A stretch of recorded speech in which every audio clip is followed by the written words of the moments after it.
Isang nakakagulat na pahayag ang inilabas ni Atty. Trixie Cruz Angeles tungkol kay Senator Chis Escudero. Ayon kay Atty. Trixie, ipinakita ni Senator Chis ang kanyang tunay na pagkatao bilang isang magaling trumaydor na tila ipinahihiwatig ang ginawa niya noon kay Senator Mig Zubiri. Ayon kay Atty. Trixie, si Senator Chis ay biyasang manliling lang ng mga kasamahan sa politika tulad ng naging karanasan ni Zubiri noong 2011. Matatandaan na si Zubiri ay napilitang magbitiw sa kanyang pwesto bilang senador dahil sa maligasyon ng dayaan sa eleksyon na di umano'y pinatotohanan at itinulak ni Escudero. Ito naman ang nagbigay daan kay Coco Pimentel upang makaupo sa Senado. Ang pahayag na ito ni Atty. Trixie ay nagdulot ng matinding kontrobersya at mga tanong mula sa publiko. Marami ang nagnanais ng paglilinaw mula kay Senator Chis tungkol sa mga akusasyong ito. Well, ito nga ang balitang ating pagkakatutukan. Ngunit bago ang lahat, siguraduhin mag-subscribe at i-hit ang notification bell para sa patuloy na pagtutok sa mga sulyap ng bagong balita sa tunay na boses ng masa.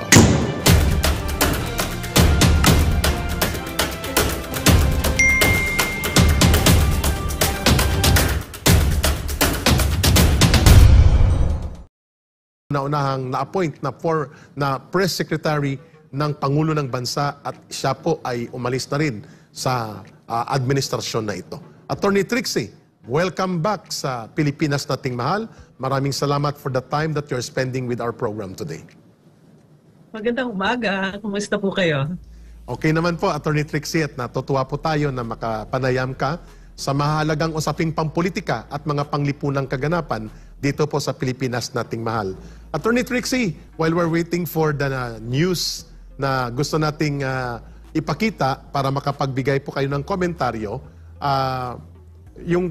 ito na, Atty. Trixie, ready na po. At para makapagsimula tayo sa talakayan, nagbitiw bilang Senate President Senate President Juan Miguel Zubiri sa kanyang pwesto kahapon in an obvious co-data in the Senate leadership. Tunghayan natin ito, Atty. Trixie, at mga kababayan upang mahimay-himay natin po ang mga pinanggalingan nito at ano po ang implikasyon nito sa pangkabuang kalagayang pampolitika ng bansa at epekto nito sa ating lipunan.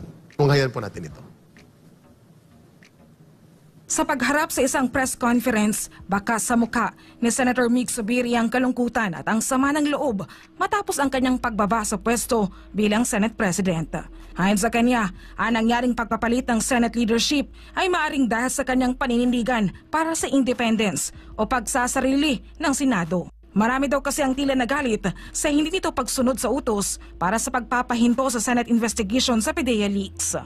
Sabi ko nga nung sa hearing ni Senator Bato de la Rosa, marami nagalit sa akin sa dalawang panig dahil nga ako po yung naging patas sa dalawang panig at siguro marami nagalit sa akin dahil dyan. Pero ginawa ko lang pong bilang tungkulin ko bilang Senate President, which is to always keep the committee system strong and independent from any outside forces to dictate what should or should not be tackled in the committee system. Ang galit umano sa kanya ay nagsimula sa pagtutol niya sa People's Initiative. Nung sa PI pa lang, sa People's Initiative pa lang, nung hindi po tayo sumang-ayon sa People's Initiative, dyan po na nag-umpisa eh. Hindi tayo sumang-ayon sa kanilang timelines, charter change. Dyan ko din naramdaman na medyo may mga sama ng loob. Hindi naman sinagot ni Zubiri kung ang orders laban sa mga investigasyon ng Senado ay galing sa Malacanang. Sinabi ni Zubiri, naging mabilis ang pagpapalit na ginawa sa Senate leadership. Maibapaan niya na nagpahayag ng suporta pero sa huli ay hindi naman bumoto para sa pagpapanatili niya sa pwesto at dito ay higit na sumama ang kanyang loob. Noong Wednesday nalaman ko may kinakausap po sila, nagkikita-kita po, nag-uusap-usap po sila ang kabilang grupo and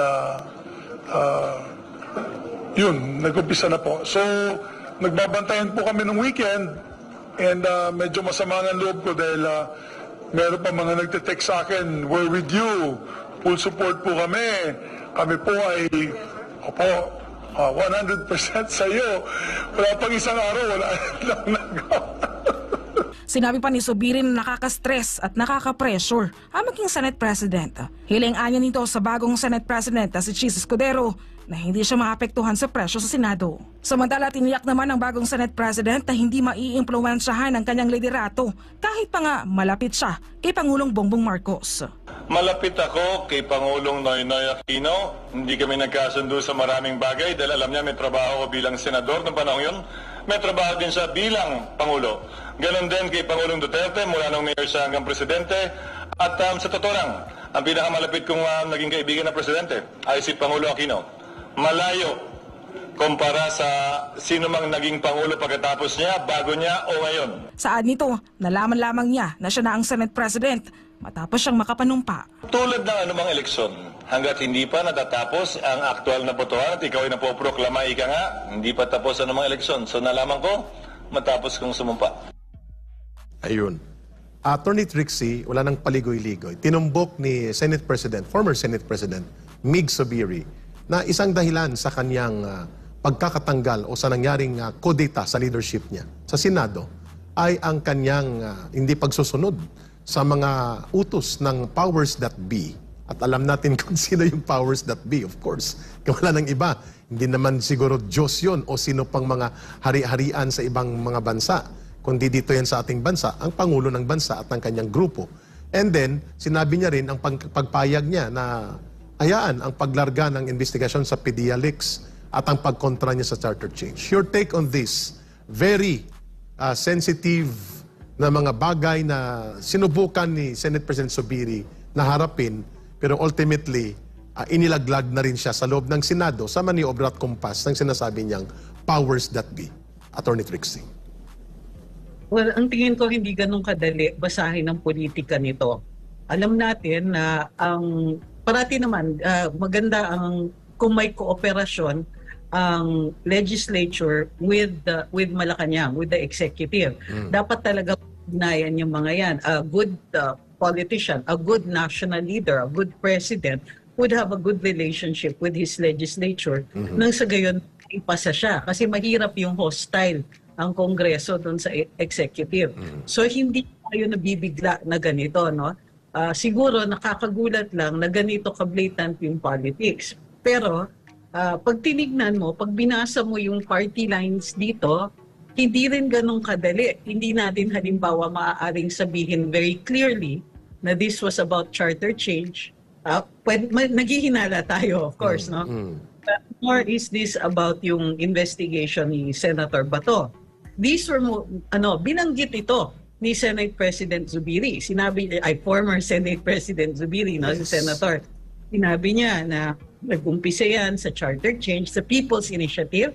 Tapos binanggit din niya very specifically yung hearings ni Senator Bato. Pero kung titignan naman yung alignments, halimbawa, alam natin na the new Senate President, si Senator Cheese, ay hindi siya pro-charter change. Hindi siya pro-People's Initiative. And he was very open about that. Si Senator Bato naman is a member of PDP. And kung titignan mo, ang boto ng PDP party mates niya, ay naging majority floor leader pa si Senator Tolentino. So nakita natin, nahatak yung mga boto ng PDP, Senator Go, Senator Tolentino, and Senator Robin. So meron silang solid luck. Minority, kinoconsider na minority si Senator Coco, although officially PDP siya. Pero all votes all went to Senator Cheese. So ang tanong nga dito is, what happened? How did this go? Kasi kung issue-based ang titignan natin, hindi maliwanag. Pero kung titignan nyo yung parties, alam natin na ano yung parties dito. The parties were negotiated. Kumbaga, yung votes dito were negotiated. So, Attorney Trixie, on that note, aside from political alignments, isang tabi muna natin, babalikan natin later on kasi it seems peculiar, no? Na crossing political party boundaries. Pero may binanggit siya, yun ang kanyang diniinan sa opening speech niya. I failed to follow the orders of the powers that be. Ano po ang interpretasyon ninyo dyan? Ang orders, generally, ganito yan. Why would you want a particular Senate President? Bakit ka magmamakinate to favor somebody? Ibig sabihin, yung tao na gusto ninyong ilagay doon o yung tao na nilagay ninyo doon, assuming that's true, no, na ay capable of delivering votes. So, ibig sabihin, kaya niya makakommit doon sa iba't ibang mga senador a particular vote on particular issues. What those issues are, hindi pa tayo clear. Kasi kung charter change yan, and they will still vote according to their to the way they promised before under Senator Mix, walang magbabago. So it must be something else. At least yun ang tingin ko, ha. It might be something else. Yeah. Attorney Trixie, what do you Senator think? Chief, Yeah, what do you think of this? Itong isang anggulo. Hindi kaya ang tinutumbok niya na powers that be are not in the Senate, but the Malacanang power, the office of the President or the President himself. Hindi ba yun ang tinutumbok niya? definitely yung powers that be external to the Senate. O, nandiyan na tayo. Ang hindi ko pa ma-figure out, what exactly was this about? Kasi nga, yung nilagay nila, si Senator Cheese, hindi naman siya openly hostile dun sa hearings ni Senator Bato. Although, we could sense he wanted some order to it, pero hindi tayo sure kung ano, unless magaling sila magkunwari, ano, na pagharap-harapan mukhang supportive sila, pagkatapos pag nakaupo na iba pala. Yes, So, tama. Attorney Trixie, mukhang hopeless na kasi ang taong bayan. Dito sa lower house, tinatawagan nila na House of Tambaluslos. Yung House of Representatives, naging House of Tambaluslos. Anything that will destroy the Duterte and that will prop up the possibility of a Martin Romualdez presidential candidacy, yun ang nangyayari. Pangtapal butas, rubber stamp. Essentially, extension siya ng Malacanang instead of being an independent legislative branch or portion. Samantala, ang Senado, tinitingnan sana siya as the last bulwark of the defense of democracy. Did you I agree. Did you observe that the powers that be na binabanggit niya, obviously, kung on my point, ang nire-refer niya dito is ang circle of the power of the president, ng kanyang sirkulo. Ang kanyang first lady, alam naman natin, hindi na yan bago sa taong bayan na nangingialam at pakialamera. Ganon din si Speaker Martin Romualdez, kinoconfront nila ang leadership ni Mig Zubiri at the point na nagkaroon ng banggaan na Attorney Trixie, kung maalala mo, nag-black ribbon wearing sa House, sa Senate, against iskandaluso at budol-budol na People's Initiative, Charter Change Initiative nila Martin Romualdez, nagkaroon ng bangayan at umingay ang pangalan ni Jingoy Estrada. So I think this is the second time na seriously nakudata ang leadership ni Mig Zubiri. How do you look at that alignment of possible political alliances that will ease out those na hindi mag-toe the line sa political agenda and legislative agenda ng Marcos administration, and they do not see anymore as an ally si Mig Zubiri na mapagkakatiwalaan to bring legislative cooperation and support from the Senate? Attorney Trixie. Hindi ko pa nga masyadong nakikita yung drift dito. What is obvious is that this was external. What is obvious is this was Malacanang. Pero yung ano dito is, ang tingin ko, they needed a change in leadership right away. Tapos yung negotiations for the other votes are still ongoing or they will take it up kapag nangyari na. In other words, so blindside tayo dito. For the first time, iniisip ko, magaling itong move na to. Because they were able to sign on even those obvious objectors. Senator Amy voted for Senator Cheese. Yes. Diba? Naman natin si Senator Amy parating kontra yan. Kontra yan sa Malacanang. Kung saan tutungo ang Malacanang, hindi siya boboto doon. So, baka mas malalim. Or, given the time that they had, hindi pa nila na-negotiate yung vote for other issues. Pwede. Diyan tayo magpukan. Also, hindi pa natin nakikita yung palitan ng committees. Kasi alam natin na nag-resign na nga yung mga officials kung magkakaroon ng, tectonic ang shift dun sa pagre-replace ng committee heads. Ang committee heads, crucial yan. Yes. Kung saan nila yung issue at saka kung paano tayo mabubulaga dun sa mga issues na yon. Tama. So, na natin, halimbawa, pag ni-replace si Senator Bato, alam na. Alam na. Yeah. But yung hearing kasi hindi pa tapos magkakaroon ng fourth. Dun sa fourth hearing, magkakasubpina. And remember, Senator Bato did not shut the door on a subpoena to the First Lady. Yeah. Or sabi niya, Everlam is, di ba? Yeah, So, tama kayo. wala tayo dito. So, yun yung nakikita ko dyan. Bubulagain tayo dito. Attorney Trixie, now, sa tingin po ba ninyo, itong nangyaring kaganapan sa Senate Codita against the leadership of then Senate President Zubiri magpapatingkad ng political crisis and bickerings between the factions inside the Marcos administration na mga allies niya dati. Lahat naman ito, aliado niya eh. Sa unity man lahat ito. Or may iba pang patutunguhan maliban sa sabi mo na of course the minor objective or the immediate objective, Attorney Trixie, I don't know if you will agree, ay nabulabog at napatigil na diskaril ang Pedialix at Morales focus at na-focus sa change of leadership at napakulong pa na by way of cite in contempt si Morales by the contempt orders of the committee ni Senator Bato. So basically na sideline itong Morales Pedialix scandal targeting the President sa revelations niya previously sa 3 hearings at naging focus ngayon ang Senate Regodon. Paano po nag-interplay mga ito? That's one thing, no? Iba pa 'yon. Tingin ko, yes, maganda yung pagkakumpas, momentum eh. Yun yung napatid dito, particularly din sa hearing ni Senator Bato na sa inquiry niya, may nakikita tayong momentum, it was going in a particular direction, pero biglang pagdating dito, iba yung tono nitong last hearing. Yung second and third hearings, parang nararamdaman ninyo, may momentum yan kasi consistent si Mr. Morales. In this fourth hearing, nakikita natin, grabe yung bakbak.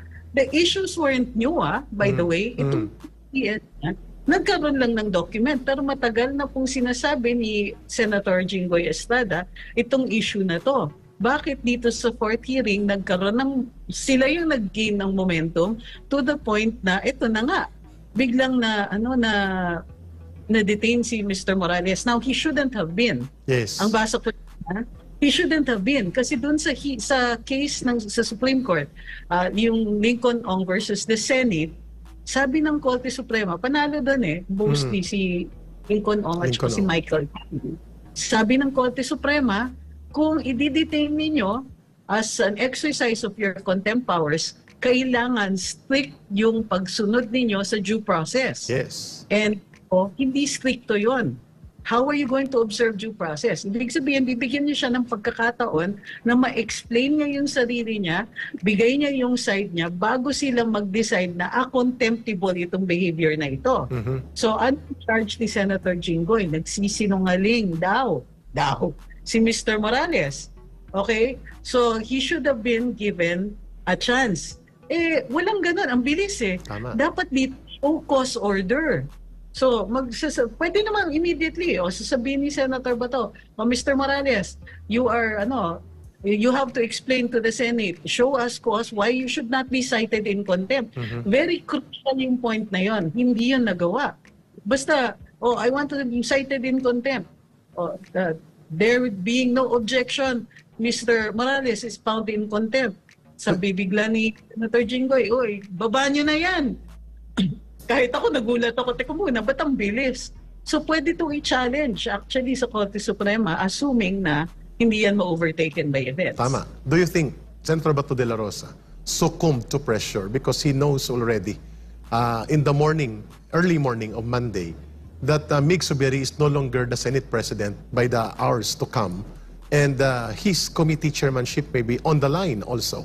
And he assumes that Escudero and Senator Escudero and Senator Estrada were there as that 1 and 2 leadership to assume the new Senate leadership. Do you observe those kind of demeanor na hindi napagbigyan ng tamang kondukta ng due process protection si Ginoong Morales as a resource person, and mukhang tumiklop si Senator Bato de la Rosa doon sa pressure na parang tinake over ni Jinggoy Estrada ang proseso ng committee hearing at ang kanyang pamumuno sa committee procedures? Ang nakikita ko dito, Senator Bato naman is committed to his hearings. To be fair, hindi yan makakaumpisa. Hindi ito magkakaroon ng 3-4 na hearing kung hindi dahil kay Senator Bato. So we have to give him.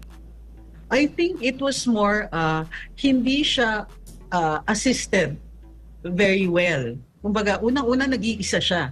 Hindi niya ba natin?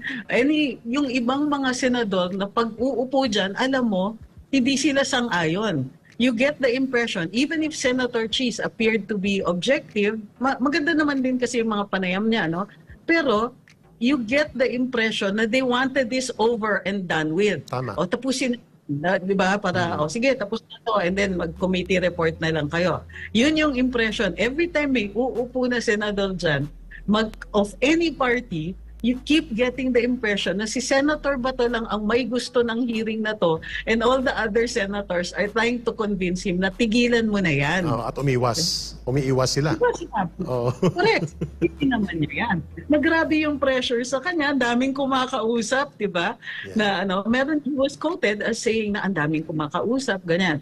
But I don't think tumiklop siya sa pressure. I think lang that he is not, kumbaga, hindi siya ganun ka-season pa as a senator. This is his first term.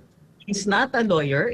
If he was assisted by his staff na abogado, na listo, kumbaga, baka nakalabit pa siya na, Sir, teka muna, kailangan ng due process ito. Baka Or maybe he was aware of that rule, pinagbigyan niya si Senator Jinggoy, mag-recess di ba? Yes, tama. So, the rule is, pag recess, papakawalan ka na. Yeah. So if it's only for a few days, okay yan. Pero hindi niya bibitiwan because nagulat din ako, this was supposed to be the last hearing. Biglang, baka may papasampi na pa siya. At yung papasampi, whoever that lamb is. Yeah. At maganda yung pinunto mo, Attorney Trixie, yung pinunto mo nga kapag tinanggal ng new Senate leadership under Senator Chis Escudero, sa committee chairmanship niya, si Senator Bato de la Rosa, na siyang namumuno sa PDLX investigation related to the scandal involving the President's involvement to drug abuse. Alam na that the Senate Codita on leadership of Senate President then Mig Subiri ay nakaangkla sa pamamagitan noon para patigilin talaga itong Senate hearing on PDLX. Tama po ba? We have to wait for that development. We might have to wait for that. It's also possible na kasi si Senator Cheese isn't the type to do anything so obvious. Yeah. But natin kilala si Senator Cheese. He was my professor sa UP. Titles and deeds. Maganda pa grade ko. So, he's very seasoned Ang matagal yan ng congressman bago umangat yan sa Senado. So he knows to stay around the legislature. He knows how to bring in votes, or at least yun ang alam natin na reason kung bakit siya inupo dyan. Pero yung mga obvious motives, I think he will be far more circumspect as compared to let's say the House. Sa House kasi, di ba, harap-harapan walang sat. Garapal. That's the word. Hit your face talaga. Dito hindi. It's going to be a lot more subtle if it's Senator Cheese, which makes him far more dangerous to us. Yan. Because ang term nila dyan, Attorney Trixie, he is as astute as a politician can be, smart as a lawyer that he can be, but he can also be as cunning and scheming when it is necessary to play the game. Tama po ba? That's it. Yes, that's it. Exactly. So, in this case, dito sa atin, kasi dati, mabibigat ang kamay, di ba sa House? Well, padating pa lang sila, nakikita mo na kung saan sila papunta. Dito, it's going to be far, far more difficult. Pero inaasahan natin that the Senate is the last bastion, kumbaga, last defense natin against things like yung mga yung blatant politicking and yung tampering with our Constitution. Senado talaga ang inaasahan natin sumalagyan. So ang tingin, the reason the PDP vote was for Senator Cheese was because he could guarantee, and the Senator Cheese himself is anti-chacha at hindi siya nag-compromise. He didn't sign on the economic provisions na lang. Hindi. Doon sa people, siya nag-object. So, if PDP was voting as a party, then this was the correct vote for them. Diba? That would have been the directive of the former president, who is still chair of PDP. Attorney Trixie, before natin po iwan itong tungkol sa kudita, iskandalusong pampolitikang maniobrahan sa Senado, sa liderato nito at least, to be objective sa ating mga mamamayan, not because you know personally as a professor sa law school mo sa UP, si Senator Cheese, what do you expect from him? Kaya ba niyang panindigan ang role at tradisyon ng Senado as an institution that cannot succumb sa anumang pressure, though it is not absolutely immune from political influence ng presidente sapagkat kailangan yun sa legislative dealings para maipasa ang mga batas. How do you look at the difference of a Cheese Escudero Senate presidency leadership to the previous one, and will the tradition and the brand of Senate as the last bulwark of democracy will remain under a Cheese Escudero Senate presidency? This is going to be a Senate with lots of surprises. Yan ang nakikita dyan. Like, tama yung description ninyo eh. So if he's smart, he won't be obvious. So this bears a lot of watching. Para sa akin, the only reason na nakakampante ako is because the PPP voted in favor of Cheese Escudero. Para sa akin, alam nila yan. That they inaral nila. And this is a Senate presidency that they can work with. Remember, ang majority dito, ang majo is Senator Tolentino. Senator Tolentino's role as majo is to set the Senate's legislative agenda. So mahalaga yun. I'm starting to think maybe this is good for the PDP. Di ba? Lumawak yung nila eh. Lumawak yung power nila. But at the same time, rule number 1 in politics is you never bite the hand that feeds you. Correct. Diba? That's why I'm saying this is a lot more dangerous, this situation. PDP voted for this Senate president. Now we have to watch him carefully. Yeah. Diba? Correct. We'll be